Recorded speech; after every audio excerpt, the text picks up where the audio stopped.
तर मुलांना paper solve करताना तुम्ही ना काही काही चुका करता, त्या कशाप्रकारे करता आणि अचानक होतात, त्या तुम्ही मुद्दाम करत नाही, तर ते अचानक होतात.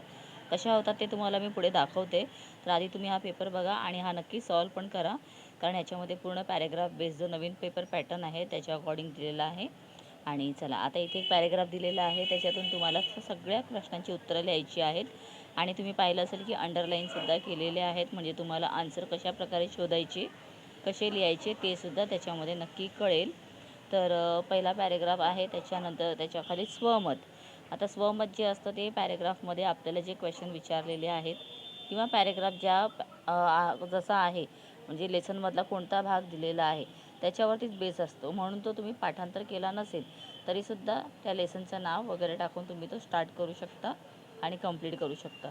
त्यानंतर सेकंड पॅरेग्राफसुद्धा आहे, तो सुद्धा खूपच सोपा आणि एकदम इझी आहे.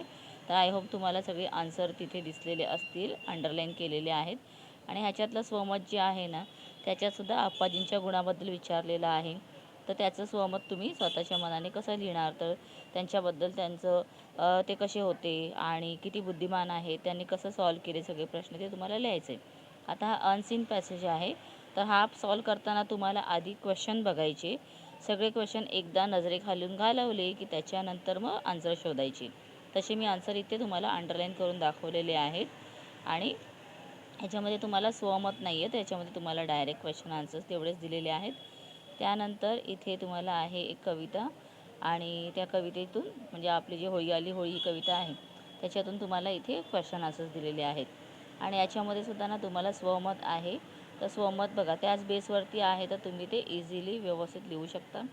स्वमत जे आहे जास्त मोठं करत राहायचं नाही, कारण लिहिताना तुमच्या चुका मला माहीत आहेत. तुम्ही णला न लिहिता, नला ण लिहिता, त्यानंतर मग डला ढ लिहिता.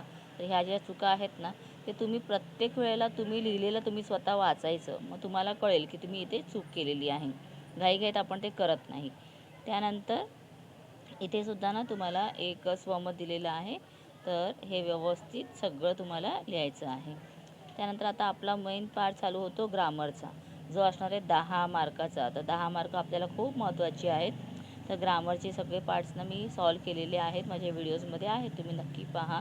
काळ कशाप्रकारे ओळखायचे, त्यानंतर एकवचन, बहुवचन. आणि हो, वर्कबुकमध्ये तुम्हाला जे ग्रामर दिलेलं असतं ते तुम्हाला 100% सॉल्व करायचं आहे, कारण त्याच्यातलंच ग्रामर जास्तीत जास्त येतं. ग्रामरच्या पुस्तकातून तुम्हाला फक्त ते ग्रामर शिकवलं जातं, पण येताना त्याच्यातूनच असतं. हो, ठीक आहे, चला. त्यानंतर आता मी तुम्हाला सांगते की काय चुका तुम्ही करता.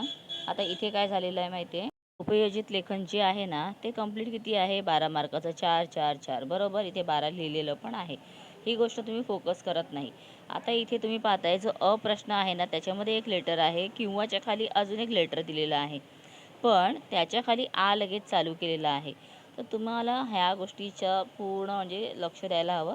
काही वेळेला ना क्वेश्चन तुम्हाला वाटतं की एकच आहे. आता माझ्या मुलाचं असंच झालं, शाळेमध्ये टीचर्सने चूक केली आणि टीचरने सांगितलं की हा एकच क्वेश्चन आहे, त्यामुळे 4 मार्काचा पेपर डायरेक्ट राहिलेला आहे. तर तसं होऊ नये म्हणून तुम्हाला मी खास इथे सगळं एक्सप्लेन करते, तर तुम्ही लक्ष द्या. तर चला व्यवस्थित पेपर सॉल्व करा, आणि हो, ऑल द बेस्ट. येणारा पेपर मस्त लिहा.